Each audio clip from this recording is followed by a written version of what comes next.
Assalamualaikum warahmatullahi wabarakatuh.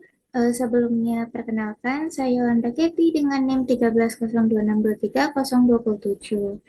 Di sini saya akan mempresentasikan salah satu model inti atom, yaitu model tetes cairan atau liquid drop model, yang merupakan tugas mata kuliah pendahuluan fisika nuklir yang diampu oleh Bapak Fauzi Bakri, SPD, MSI. Masuk ke latar belakangnya. Model tetes cairan itu dikembangkan oleh George Gamow, Niels Bohr, dan juga John Archibald Wheeler pada tahun 1930-an. Model ini didasarkan pada analogi bahwa inti atom itu berperilaku seperti tetes cairan, yang tidak dapat dimampatkan atau incompressible, yang dimana nukleon-nukleonnya ini saling berinteraksi kuat seperti molekul di dalam zat cair. Persamaan antara inti atom dan juga tetes cairan. Nah, inti atom dan tetes cairan ini punya beberapa kesamaan. Pertama, kerapatan nukleonnya sama-sama konstan. Kedua, volumenya sebanding dengan jumlah nukleon. Bisa dibilang R-nya sebanding dengan A pangkat 1/3.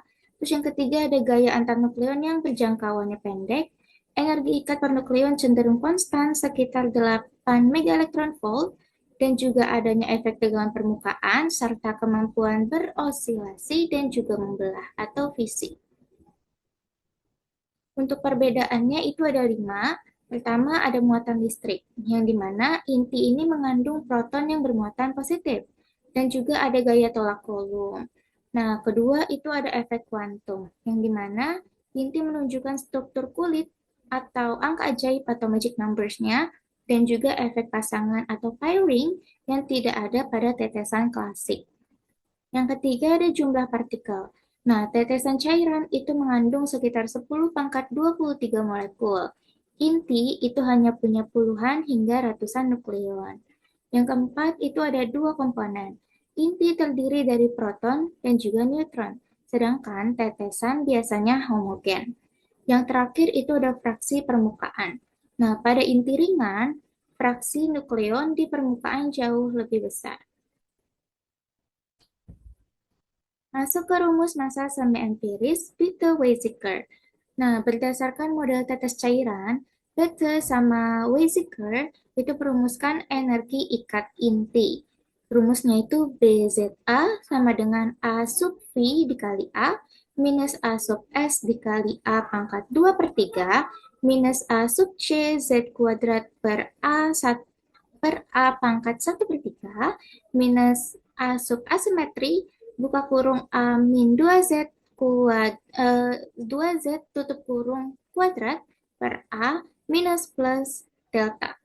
Atau dalam bentuk massa inti, itu dirumuskannya MZA sama dengan Z dikali M sub P plus buka kurung A min Z tutup kurung dikali M sub N minus BZA per C kuadrat. Nah, penjelasan setiap suku. Jadi, sukunya itu ada 5. Ada suku volume, permukaan, kolom, asimetri, dan juga pasangan atau pairing. Kita bahas suku volume terlebih dahulu. Suku volume itu simbolnya A sub V dikali A. Bentuknya plus A sub V dikali A. Nilainya itu sekitar 15,5 mega elektron volt. Makna fisisnya itu energi ikat dari gaya tarik nuklir sebanding dengan volume inti. Terus ada suku permukaan, yang dimana simbolnya itu minus A sub S, A2, pangkat 2/3. Bentuknya itu sama, minus A sub S dikali A pangkat 2/3. Nilainya itu sekitar 16,8 mega elektron volt dengan makna fisis koreksi karena nukleon permukaan lebih lemah terikat. Nah, yang ketiga ada kolom. Simbolnya itu minus A sub C dikali Z kuadrat A pangkat minus 1/3. Bentuknya itu minus A sub C Z kuadrat per A1 pangkat 3. A pangkat 1/3. Nah, nilainya itu 0,72 megaelektron volt dengan makna fisis gaya tolak antar proton mengurangi energi ikat. Nah, ada suku asimetri juga yang simbolnya minus A sub asimetri atau SYM, buka kurung A min 2Z tutup kurung kuadrat per A. Nah, bentuknya itu sama aja, minus A sub SYM atau asimetri dikali A min 2Z tutup kurung pangkat 2 per A. Nilainya itu sekitar 23,2 volt dengan makna fisis intinya stabil bila N-nya itu sama dengan Z. Jadi, kelebihan neutron atau proton itu mengurangi kestabilan. Yang terakhir ada suku pasangan atau suku pairing. Nah, simbolnya itu minus plus delta. Bentuknya itu untuk plus delta itu untuk even-even, 0 itu untuk odd-A, dan juga minus delta itu untuk odd-odd. Nah, nilainya itu sekitar 12 per akar A mega elektron volt, dan makna fisis energi tambahan akibat pasangan nukleon. Oke, lanjut ke penjelasan setiap sukunya. Tadi kan ada 5. Nah, kita mulai dari suku Coulomb terlebih dahulu. Suku Coulomb itu berasal dari gaya tarik nuklir yang kuat yang bersifat jenuh atau saturasi. Yang kedua itu setiap nukleon itu memberikan kontribusi energi ikat yang sama, sehingga totalnya sebanding dengan jumlah nukleon A. Dan nilai A sub V itu sekitar 15,5 volt, menunjukkan bahwa setiap nukleon itu rata-rata berarti bukan patokannya. Jadi nilai rata-rata nukleon terikatnya itu sebesar 15,5 volt, dan itu sebelum dikoreksi oleh faktor lain. Yang kedua itu ada suku permukaan. Nukleon di permukaan inti itu memiliki lebih sedikit tetangga dibanding dengan nukleon di dalam volume. Nah, terus juga akibatnya kontribusi energi ikatnya lebih kecil. Besarnya sebanding dengan luas permukaan inti, atau 4πr kuadrat itu sebanding dengan A pangkat 2 per 3. Dan tanda negatif karena suku permukaan itu kan simbolnya minus A sub S dikali A pangkat 2 per 3. Jadi ada negatifnya kan? Nah, makanya tanda negatif itu menunjukkan bahwa suku ini mengurangi energi ikat total. Nah, yang ketiga ada suku Coulomb. Berasal dari gaya tolak elektrostatik antara proton. Dan energi Coulomb bola itu bermuatan seragam. Nilainya itu 3 per 5 dikali Z kuadrat E kuadrat per 4 pi epsilon 0 R. Nah, karena R-nya itu sama dengan R0 dikali A pangkat 1 per 3, maka suku ini sebanding dengan Z kuadrat dikali A pangkat minus 1 per 3. Dan tanda negatif, balik lagi, karena simbolnya suku Coulomb itu ada negatifnya, yaitu negatif A sub C Z kuadrat per A pangkat 1 per 3. Terus, tanda negatifnya itu menunjukkan bahwa dia itu mengurangi energi ikat dan menjadi sangat penting untuk inti berat. Keempat ada suku asimetri. Prinsip eksklusi Pauli dan juga efek energi Fermi itu menyebabkan inti paling stabil jika jumlah neutron dan protonnya seimbang, N sama dengan Z. Nah, jika neutron berlebih atau kekurangan, energi ikatnya juga berkurang. Besarnya sebanding dengan kuadrat selisih N min Z kuadrat, atau sama dengan A min 2Z kuadrat yang dibagi sama A. Nah, untuk inti ringan, suku ini tuh mendorong N sama dengan Z, atau untuk inti berat, gaya Coulomb ini membutuhkan neutron lebih banyak sehingga A min 2Z-nya itu positif. Nah, yang terakhir itu ada suku pasangan atau suku pairing, yang dimana nukleon itu cenderung berpasangan atau spin antiparalel. Nah, untuk mencapai energi lebih rendah. Terus untuk inti even-even yang dimana Z-nya dan N-nya sama-sama genap, itu memiliki tambahan energi ikat jadi plus delta. Untuk inti out-out yang dimana Z sama N-nya itu sama-sama ganjil, itu mengalami pengurangan energi ikat minus delta. Dan yang terakhir, inti out A yang dimana satunya ganjil, satunya genap, misal Z-nya ganjil, N-nya genap, dan sebaliknya, itu memiliki delta sama dengan 0. Nah, kita masuk ke parabola massa dan juga kestabilan isobar. Untuk nomor massa A tetap, rumus massa semi empirisnya itu menjadi MZA sama dengan delta alpha dikali A plus beta dikali Z plus gamma dikali Z kuadrat minus plus delta. Nah, ini tuh menghasilkan parabola massa, jadi dibagi dua parabola massa itu. Ada yang ganjil sama yang genap.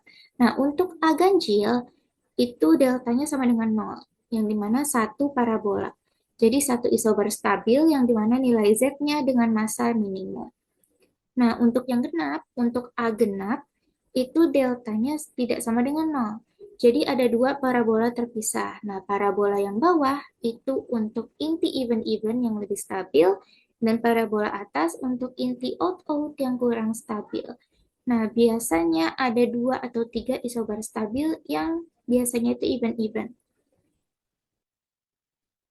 Oke, masuk aplikasi pada fisi nuklir.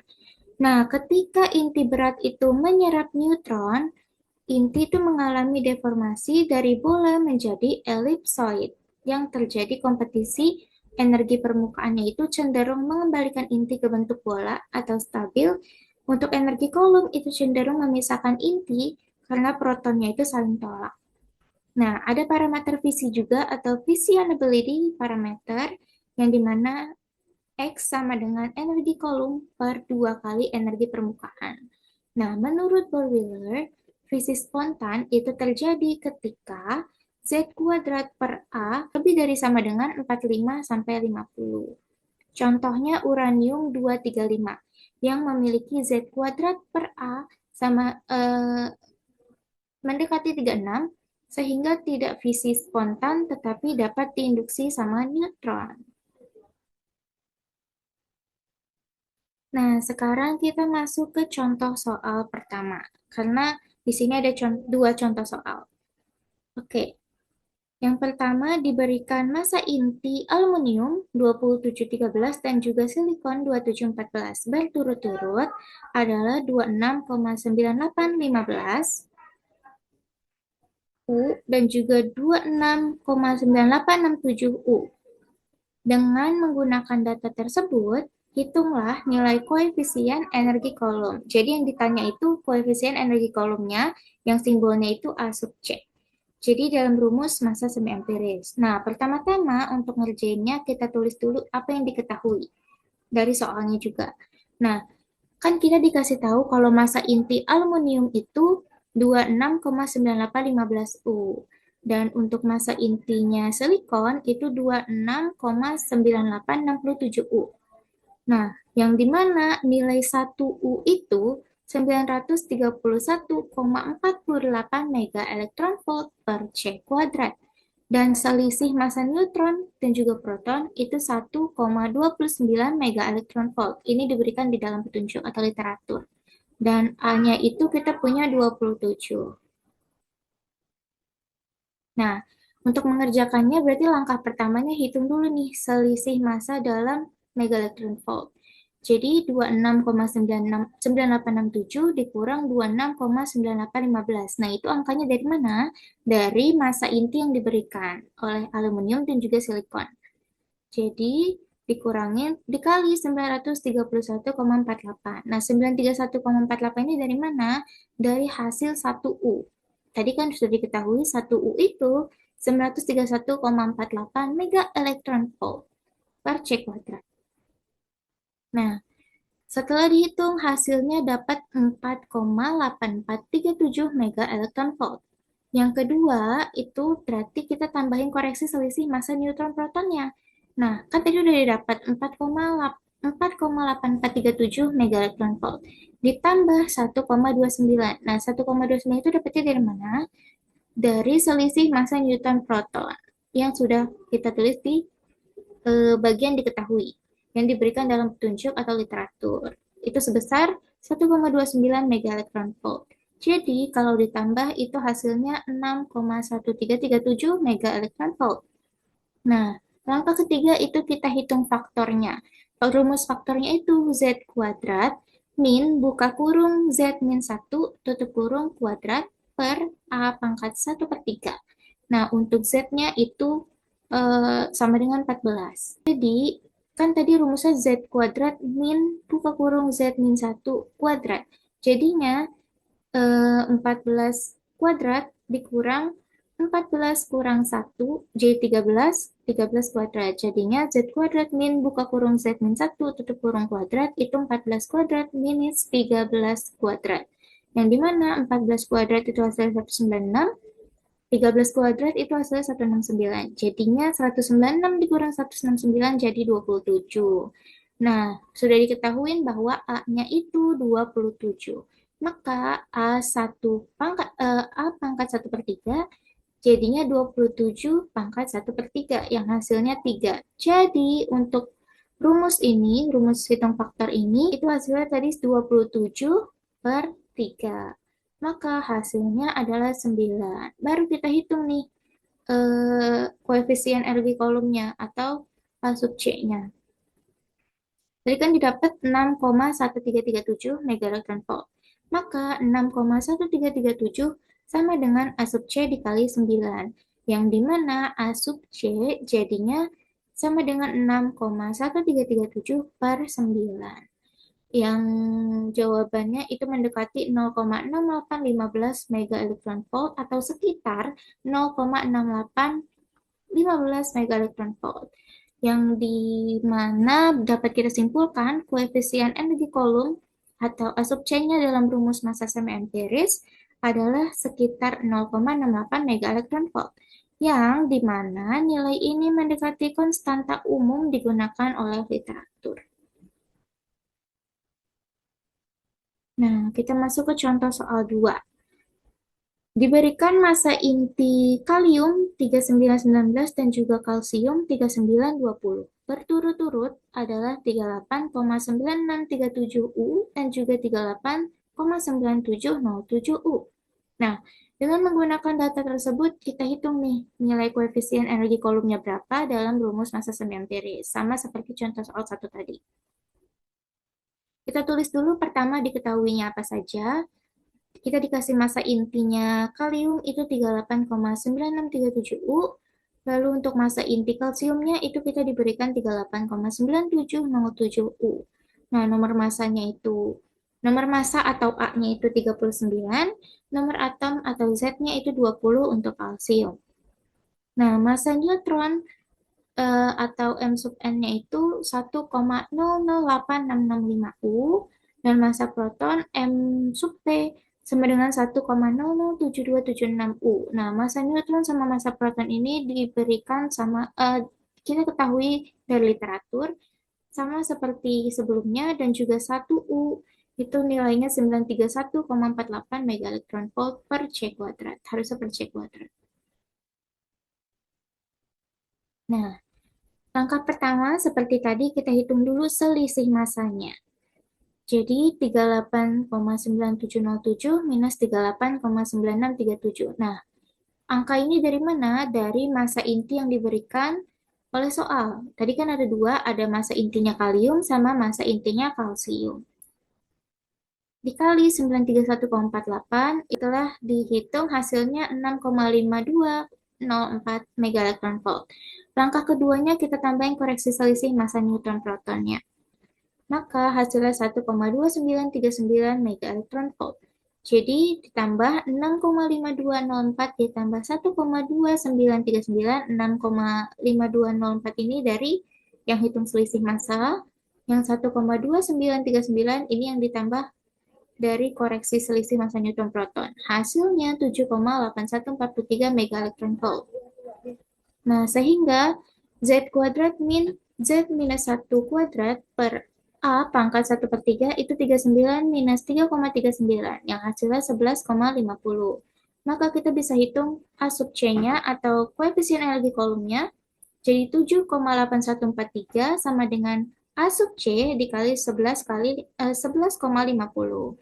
Nah, A sub C-nya sama dengan 7,8143 dibagi dengan 11,50. Maka kita dapat hasil A sub C-nya atau koefisien energi kolomnya itu 0,6795 mega elektron volt.